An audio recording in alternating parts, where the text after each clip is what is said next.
We are calling to order the 13 March meeting of the Environment Committee of the Des Moines City Council. And our first item of business is approval of the meetings from our last meeting. Do I have a motion? So moved. Okay. Then the minutes are approved, and our next item will be presented by the city, NPDES program overview. Thank you, Chair. Hello, council members. Tyler Beakley, Surface Water Manager. I have Michael Posey with me, NPDES Coordinator for the city. This first item will be giving the council and the public a summary of all the actions we took under our water quality permit with the Department of Ecology last year. And without further ado, I'll pass it over to Michael. And I do want to make a note. I listened to last year's presentation and I got way too in the weeds. And I want to respect that this is an overview, and I'll try my best. To start, Councilmember Harris, last year you wanted this defined early, so it's the first thing I'll do. NPDES stands for the National Pollutant Discharge Elimination System. It was first introduced from the Federal Clean Water Act in 1972. It didn't come to us until 2007, but it reached larger cities such as Tacoma and King and Pierce County as well back in 1995. So each year we like to give a presentation to the Environmental Committee just to give an update on what we completed and accomplished last year. And I will go into that. The NPDES program consists of 8 categories. And as I go through each category, I'll try and give a brief overview of what each represents. This last year was actually a transition year for us. We went from the 2019 to 2024 permit cycle. And on August 1st, we entered the 2024 to 2029 permit cycle. So there were a few requirements that we had to consider last year that I hope to address as well. But getting into it, number 1 is stormwater planning. This has to do with low impact development, and in stormwater we like our acronyms, and this is what we call LID. Essentially, it's about keeping stormwater on site. Instead of entering our stormwater system, we are looking for methods in which we want the stormwater to infiltrate and disperse. And also, as a part of our watershed planning program, we completed our SMAP. This was actually in 2023, but we selected as a high priority basin the lower Massey and Barnes Creek basin for short, long-term goals that were added to the SMAP, which will also continue in 2024 and into 2025, and I'm sure going forward as well. Public education and outreach, I like to call this education and participation. It's broken into general awareness, behavior change, and stewardship programs. For education, with social media being such a big way in which we can reach the community, we partner with Puget Sound Starts Here. You might be familiar with some of those adhesive buttons. I don't know what you want to call them on our catch basin. Stencils, that's what it was. Stencils, we partner with them for some social media campaigns. We also like to publish some Facebook articles and also our city currents on a quarterly basis. We like to, in a way of educating, we offer the car wash kits to our citizens just to educate, like our storm drains go directly to the Puget Sound. We don't want your suds going down our storm system. I don't imagine you would either. So we offer these kits that offer a sump pump to pump any, and also a cover to keep the pollutants out of the storm drains and just to pump to somewhere where it can infiltrate. Every year we like to host the Highline Storm Fest. It's an interactive 3-day event, which I'm sure you're all familiar with. For the Highline School District, 1,200 kids participate over 3 days. That was on June 5th, 6th, and 8th of last year. And for business education, we have the BEA Environmental Business Outreach Program, which we like to call the Spill Kit Program. Each business is given instruction on how to handle spills, how to just get rid of oil, if you have a leaky trash can, what to do. In addition, they also provide each business with a free spill kit in case they do encounter a spill. And then for participation or outreach, whichever one you choose, we have 2 stewardship programs. One is going on 7 to 8 years. It's our storm drain marker program. Last year we had 2 volunteers. This is those adhesives, Puget Sound Start Here stencils. It's in a maintenance mode, I think we call it. Every basin that we know of has been marked, but as they get removed, they get replaced as best we can. But a new program for stewardship that we brought last year was the Adopt a Drain program. And over the 12 months last year, we got 41 new volunteers. We ran a couple of Facebook campaigns to hopefully get others to interact. I joined a regional group, so I went to a couple events, one in Des Moines, the farmers market, with Councilmember Harris. We partnered with Pooh Gooders and did a booth and promoted Adopt a Drain. Number 3, public involvement and participation. This is our Stormwater Management Program. We're going to be presenting the 2025 version after this, but every year we publicly post that on our website, and we look for public comment through promotion through Facebook or also through the city currents. We want public comment. I know Councilmember Harris, you asked us last year if we had comments at this point. We do not, to the best of my ability, but we'd love, 1 comment. That's better than last year. So good. People are, citizens are seeing it and they're responding, and that's why it's posted. Number 4, utility mapping and documentation. This is the program in which we have our GIS technician create a map of all of our known public and private utilities.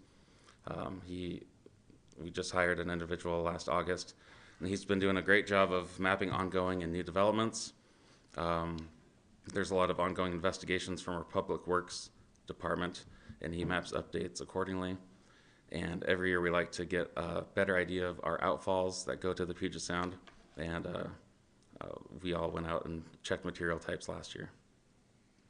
In addition, this is a pretty new one, but we are doing a GIS analysis of our tree canopy.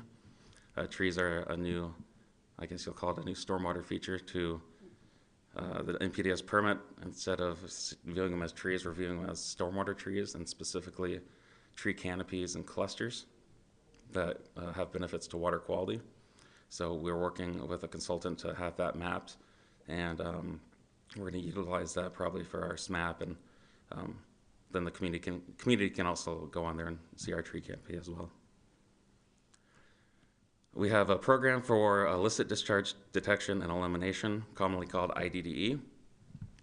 This program exists to investigate any spills that get communicated by ecology or by a citizen or a local business. And so last year we had 48 spills that were reported. So commonly our Public Works team will go out and they'll have spill kits and respond accordingly to whatever the pollutant might be. But we also have a pollution prevention program called a field screening. And on a biannually basis, our maintenance team goes out and inspects all of our basins, which I'll actually quote the number of how many basins we have. It's a large number. But on a biannual basis, they'll inspect every basin, and a part of that inspection process will be checking for pollutants. And so last year, 61% of the basins in Des Moines, public basins in Des Moines, were inspected. And our maintenance team also, I believe there's 16 individuals, they go through a IDDE training, how to identify what a pollutant looks like, how to respond to different types of pollutants, what our absorbent pads can and cannot absorb, and we're also conducting just a mock spill cleanup, and they also watch an educational video.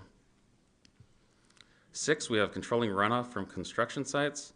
We have a civil engineer in stormwater who reviews all new development plan sets that come to the city, just to make sure that the proper BMPs to prevent sediment, debris, and pollutants from entering our storm system are in place on the plan set, and also making sure that all the stormwater that falls on any impervious surface is captured.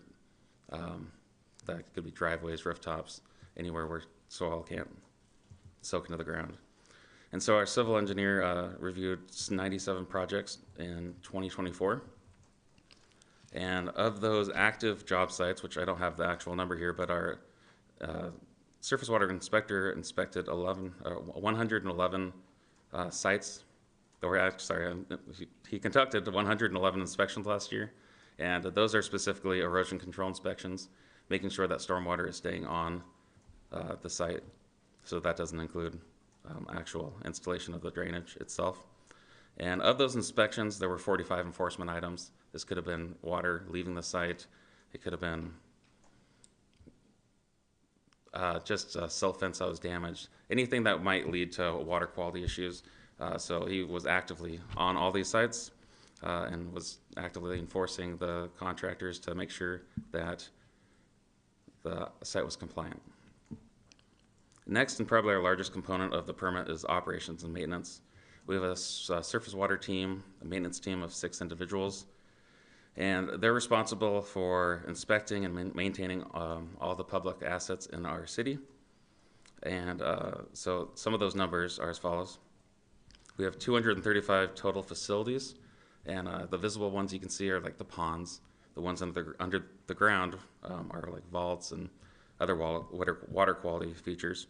So all of those were inspected. During those inspected, they found 18 units that needed to be maintained. I did make another note.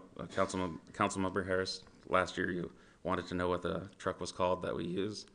You called it a sucker truck. It's called a Vector truck, but I like that name as well. We also conduct catch basin inspections, like I mentioned, on a biannual basis. We have 5,095 total known public basins in the city. Last year, 3,097 were inspected and 610 were maintained, which could be cleaning of sediment or mudding. I also want to note that we do inspect private facilities that are built after 2009 as a permit requirement. Our surface water inspector conducts those. It's around 90. We like, as a permit requirement goes, we have to make sure that they're compliant with water quality standards and cleaning and maintaining their systems. We also have a stormwater pollution prevention plan that we call the SWIP for city maintenance and storage facilities. These are inspected on a quarterly and annual basis, and any findings are submitted to our public works superintendent to be addressed. And we also, I just wanted to note that the engineering staff and public maintenance crews interact from like a desktop to iPad integration. You'll see our crews in the field working on their iPads, and they're communicating directly with our engineers and technician staff. So it's pretty integrated, and yeah, I'll speak more to this. It sounds like we have a operation and maintenance committee meeting in May of this year. And last but not least, we have the source control for existing development. Last year we partnered with BEA Environmental, and they conducted 40 business inspections. To date, I believe they've inspected 80, I think 82 actually, business inspections. We gave an update last November, and we'll be giving an update this coming November of how that looks. But we identified potential pollutant generating businesses, and we go and offer our support of what they might need to do to prevent clogged drains. Any issue they have, we'll try and address it, just to prevent pollution from exiting their business and entering our storm system. And that's all I have. Thank you, Michael. I had one other item I want to circle back to just to go a little bit deeper on. So that's under stormwater planning, the second bullet there, where we're talking about tree evaluation. And Michael mentioned we're doing a mapping exercise too in GIS to map where stormwater trees are. These are large clusters of trees that do a water quality benefit. Part of a future year requirement, I believe it's in 2028 or 2027, is for the city to adopt policies or goals related to trees and stormwater. And that's how vague they put it to us. They want us to do something with trees, and they let us choose what we want to do. So you might have noticed surface water, it's been a lightning? Thunder, yeah. Thunder snow. Yeah. It's been a it's been on our radar more. Is sort of the tree discussion and why is surface water getting involved in trees now, where we get credit now with ecology for our permit if we acquire parcels that are forested and we put those under preservation tracts or covenants to protect the forested areas. We can also get credit through ecology by taking existing parcels the city owns and protecting them, maybe parks land or other tracts that the city might have. And then also looking to expand what we can do with increasing forested area on city land for stream corridors or other just forested track and planting. It's all this, I'll call it credit that we can earn with ecology now as we go into the next few years of the permit. So that's going to be a continued topic we bring back, and we're working with a consultant right now to kind of flesh out what directions are in front of us and where we want to take that. And I like to just, while we had that opportunity to put it, just put a little bit of something on your radar.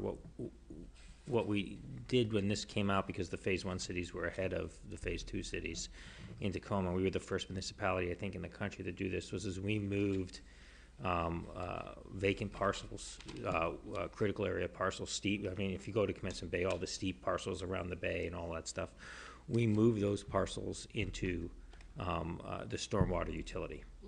And the stormwater utility became the entity that managed and maintained those. And in order to fund those, because they are a buffer for ultimately for our discharges into Puget Sound, we did a rate increase to the stormwater fund so that we could afford managing those native lands. And then you manage those like you would to be productive forests, removing invasives and planting the proper trees and those types of things to stop erosion and increase water quality. And so they become kind of a filter and a buffer for the city in general. And so that's something that we have our consultant looking at. And when we do our rate study in the next year, we may be coming back to you with some recommendations on if we do that and take over these properties. That would also be, there's a very good and proven way for us to take over those costs for good reason, given the NPDES permit, and that might be a benefit also to the general fund. Yeah, that concludes staff comments. Yeah, so colleagues, questions, comments? With regard to the tree canopy, is that strictly on land that we own, or are we also, does that include private property? It's land that we own. Okay. The city can't have like in Councilman Rossinger, in most cities, they have a goal for total tree canopy, including private, which in Tacoma, for instance, is 30%. And it's a stretch goal because we were at 19%. And it's very hard for a place like Tacoma to hit that because the port is such a large area. They're pretty much exempted, but they're within our municipality. But here, it would probably be the same thing. But I think that we'd have a much higher percentage based upon all of the critical lands we have and the fact that many of our residential communities also still have a pretty large canopy. So at some point, we're going to have to do a LiDAR flyover and figure out what the canopy is, and all of that is part of this in the future. But it would be, the goal would be citywide. And I one more nuance to answer that is the permit requirement is to map trees on public land. That's what we need to submit to Department of Ecology, but they are mapping our entire city, both public and private lands. So we will have a map at the end of their contract that shows all the tree coverage and the stormwater trees. So if we have on private land, if we have someone who is coming in and clear cutting their property and it's affecting our surface water management, how is that covered? So, Councilmember, that is, we don't have code here to address that, and that's really stuff that can come up in the future. In Tacoma, for instance, and in part to Seattle, in Seattle, I believe, if you're doing, if you're densifying your property, removing trees, there's tree requirements within that development permit. But if you own a tree and it's on your private property, you can remove that tree. In Tacoma, we require a tree permit to do that if it's in the right of way. but not on private property. And so you'll find that different municipalities have different thought processes on that. Some people say if it's a private tree, you can do what you want. If some people say some cities say that if you're going to start cutting down private trees, you need to get permits. So there's a pretty broad spectrum on how different municipalities and cities do that, and we haven't presented that policy level discussion to you yet. Yeah, we're working closely with Rebecca in the planning department in this tree effort, especially as we get into goals and policies. And one component of that is looking at these trees on private land and potentially like expanding our tree replacement requirement. Or do you make these stormwater trees a new critical area? Our consultant is going to give us all the information for us to then make a staff decision then to bring to council as a recommendation, which may be closer to the end of this year. Thank you. And then, actually, I had another comment on another area here under 6.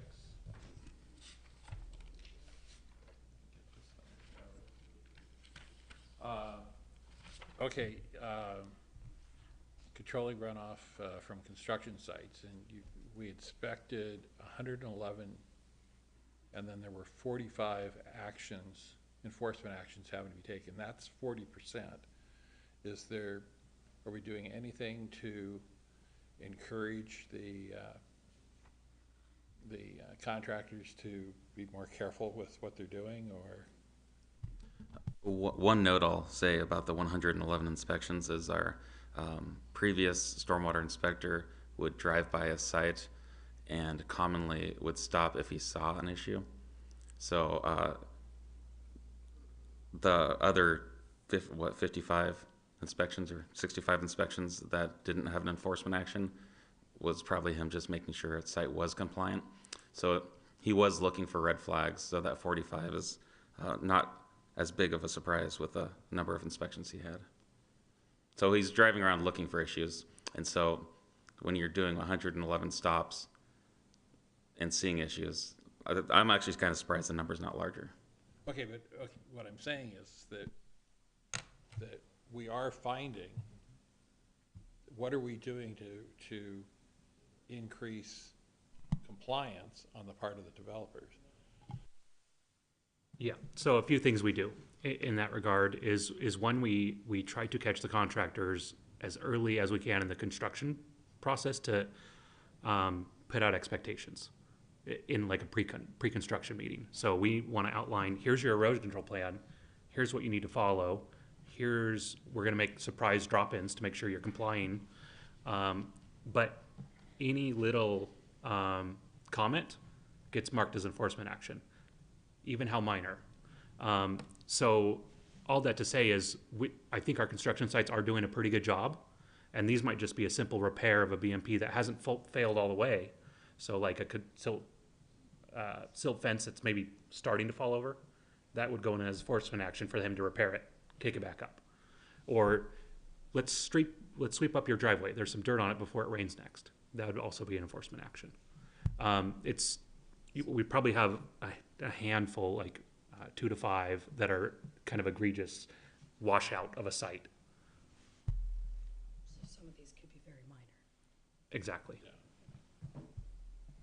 So thank you for that clarification. Go for it. Yeah. Take over the radio. Excuse me. Thank you very much for the presentation. That inspection number, 111, are those at 111 unique sites, or do those include some return visits to sites that are ongoing? It could be return sites, yes. Okay. So those aren't represent like 111 addresses? No. Okay, No. yeah. So they could go back one or more times to a specific one. Okay. Yeah, and those 2 to 5 sites, like theoretical sites, I'm sure are captured in here as a couple visits under that 45. And the handful of egregious issues, are there penalties beyond like verbal warning? There are the threat of penalties, but that seems to be pretty Effective. yes. Okay. Yeah, we tend to get compliance. Good, good. So it doesn't have to go into fines or something like that. Okay, good to know. Up in the number 5, illicit discharge detection elimination, which I think we should now call ID. For spill response tracking and investigation, are any of those automobile collisions? Yeah, it would be a low number. Most of it is mobile businesses or someone reports their neighbor for having a leaky oil or a leaky car. I don't want to call one out specific, but it's usually minor. Yeah. Sure, okay. But in the case that there is a car versus car type accident, there is some chance that there could be a spill. Is that something that you ever get reports from PD or about? Curiosity. Yes, with a caveat of a lot of them go unreported. And fire usually shows up and they have their own spill incident response, and sometimes we're left out of the loop. So they do their best to notify us, but I know these numbers would be a lot higher if it did capture all of them. That's a really good point, but they are also actively mitigating some of it while they're there anyway. Correct. Right. It just doesn't make our numbers. Exactly. Yeah. So it's being responded to, but not by you. Correct. Gotcha. Okay, that's extremely helpful. Thank you. I know we talked about sort of different conversations about the tree canopy, and I wanted to ensure that we were talking about kind of like two different things. One is the potential credit program for ecology on tree canopy on publicly held properties. And then we talked about management of trees on private property, which had nothing to do with ecology and credits. So those are two different issues, right? That's correct. Okay, just wanted to make sure. With the tree canopy, with ecology, the actual program that we're talking about here, are there requirements, and you can tell me, please do, if you think this is too far, we'll call it deep, too far into the roots. Are there specific requirements about the type of trees, the density? I imagine they have some sort of standards. It has to meet percentage. It can't be eucalyptus. No, with ecology, they love to keep it vague, so they put it on the jurisdictions to define what tree canopy would qualify. You know, my general view of it is any undisturbed native vegetated area, more or less, it's never been touched. So it could be more of a grassland, bushes, trees, but it's worth protecting because it's native. Yeah. And what I've done in previous jurisdictions is it's definitely, we have, and we don't have an arborist on staff for that, but we would definitely look at best practices for what are the native species we want to enhance, what are the invasives we need to get rid of, ivies. There's a lot of broadleaf trees that are there because all the Doug firs were cut out 100 years ago, right? So how do we go back and what do we want our forested critical areas to look like in the future? And that's what we would slowly replace with. And so we'd have some type of a long-term plan that agreed to based upon native slope stabilization and those types of things. Thank you, that's very Anything else? Okay, so, yeah, let's see here.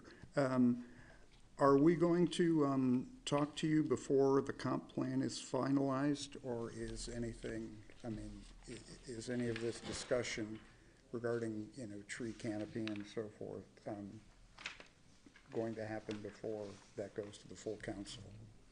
And I'm not trying to put you on the spot. The city comp plan? Yeah, This likely wouldn't be included in that because just due to the timing. There is an environmental section in the comp plan, right, which references trees. yeah. There may be a hint that this is something we're looking to do, but there's not going to be any specifics in it just because the timing doesn't line up.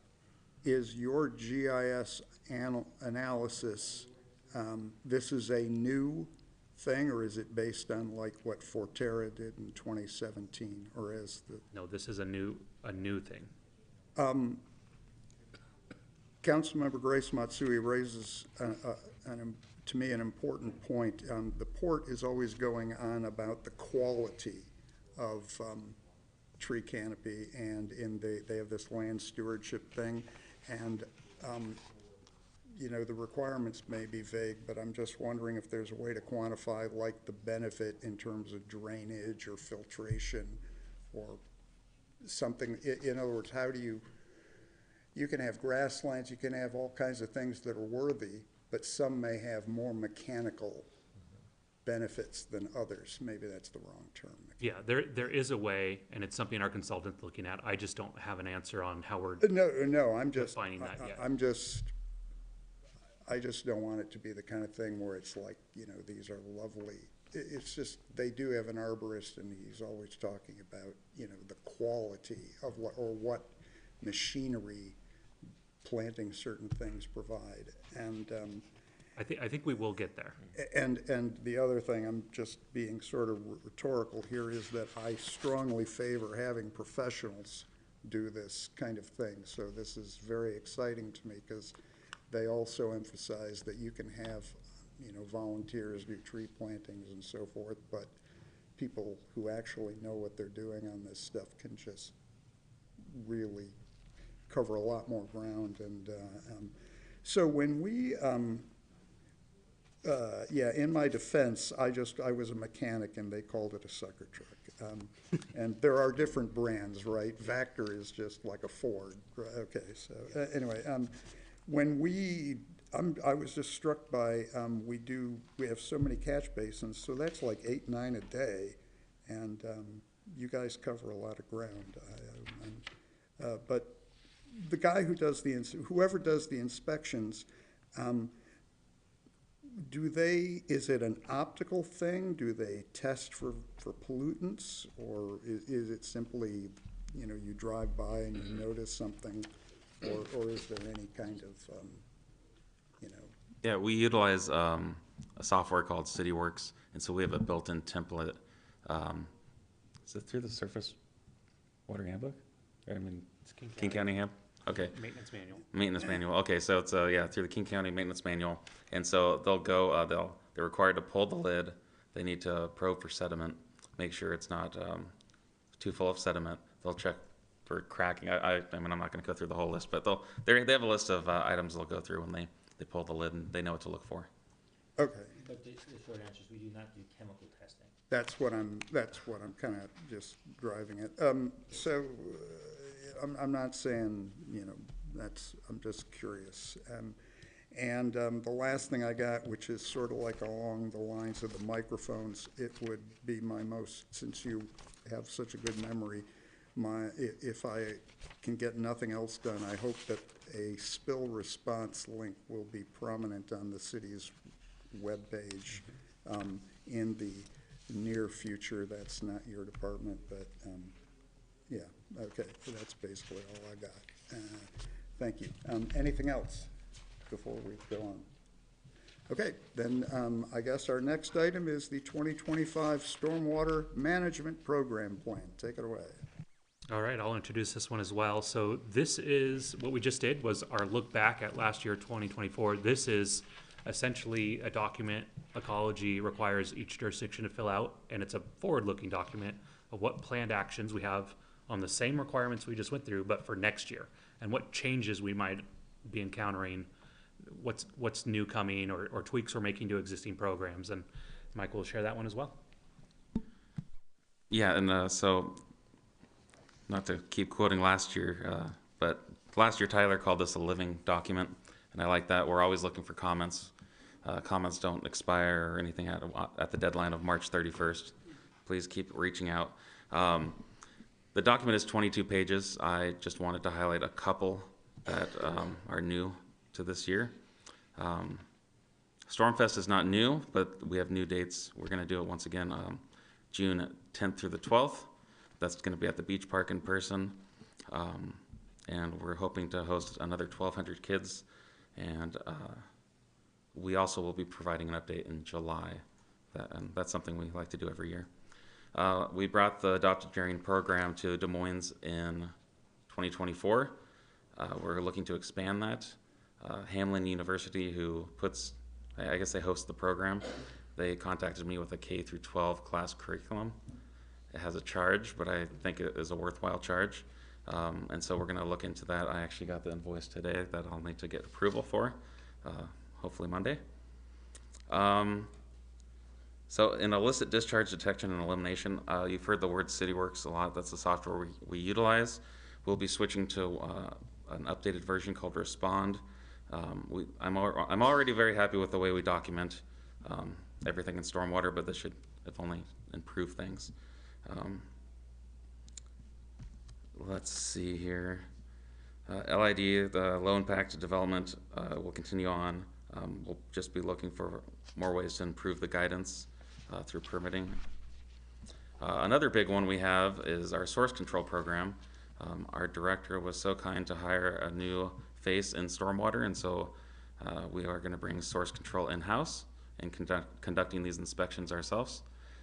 We have trained 3 individuals, including myself, in source control for existing development. Just today, we picked all 40 businesses we'll be inspecting, and we really want to prioritize establishing a positive relationship with these business owners. So we're going to start sending out letters by the end of this month to let them know that you have been chosen in a non-scary way, and we look forward to assisting you through June. I think it's going to be June through September, and we will be presenting on that in, I believe, November. With mapping, I didn't include mapping on here, but it is a mapping thing we're going to do for street sweeping. We're going to begin mapping berms and curbs with our new GIS technician. They convey water, and we want to make sure they are prioritized for street sweeping and with some of their new upcoming requirements, none of which will happen in 2026. However, we're trying to get ahead of the requirements, and so that's something that will be coming to operations and maintenance. I hesitate to speak about it because in all honesty, I don't know much about it, so maybe my director can speak more to it, but in monitoring and assessment, we're going to be looking into PFAS. Did I skip over PCBs? Oh, no. Anyways, oh, there it is, research PCBs. Yeah, so PFAS and PCBs are something I wanted to include, even though I'm just getting into it. I know as a Phase 1 city, my director might speak more to this, but yeah, those are on those as well. So we're always looking at emerging contaminants, and 2 of the biggest ones right now coming into, everyone's aware of the PFAS issue, and given that we're downstream from the airport, that's a really big deal since firefighting foam is important. I don't know what the situation is with that right now in this area, but it's something we should probably be taking a look at. PCBs are another criteria that we look at going forward.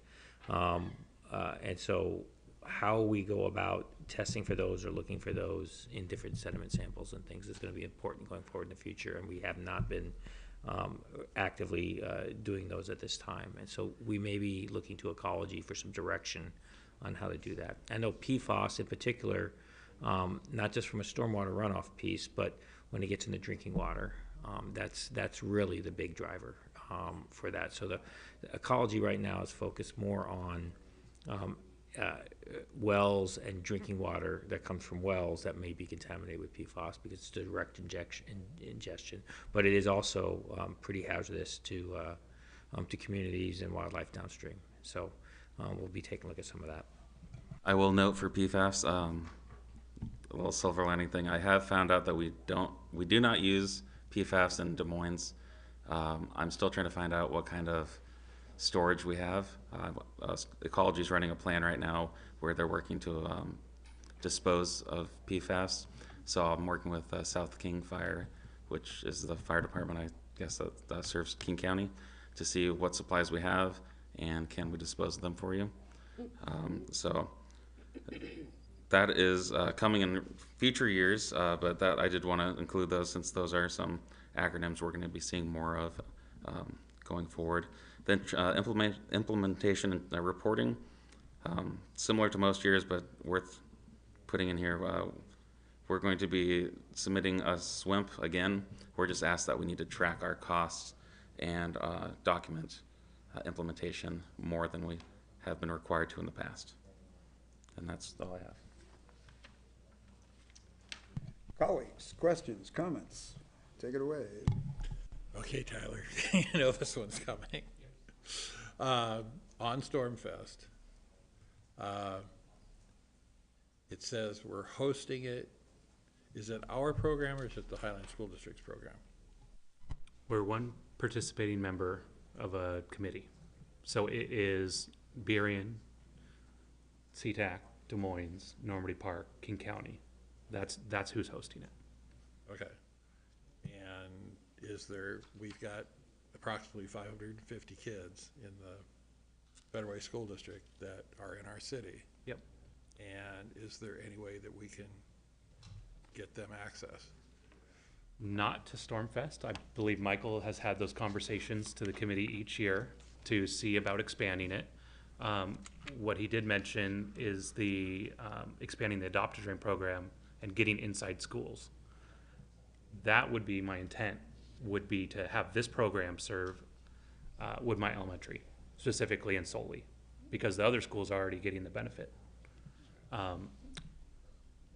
But we need to look at that and see if, one of the challenges is the school has to be willing to accept the program. So it wouldn't make sense in my mind to offer that to the other schools because they're already having stormwater education. And then you're just kind of doubling up with them, and Highline School District probably wouldn't be interested. So that's my framework. I think Michael can continue to press them on, he was also pressing them on private schools in our community and homeschools. And I think you hit roadblocks on all three of those categories with the other jurisdictions. Well, I appreciate the Yeah. looking into it. And, you know, I think anything we can do to make it come about or using the Adopt-A-Drain program, I think would be greatly appreciated. Yep. Thank you.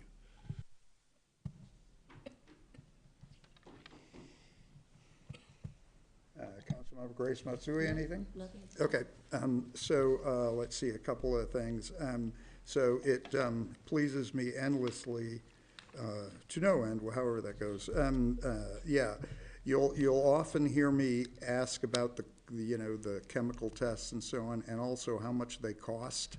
And I'm not trying to be annoying, it's just that in watching the port over the years, they test for like a ton of stuff on the runways that we don't.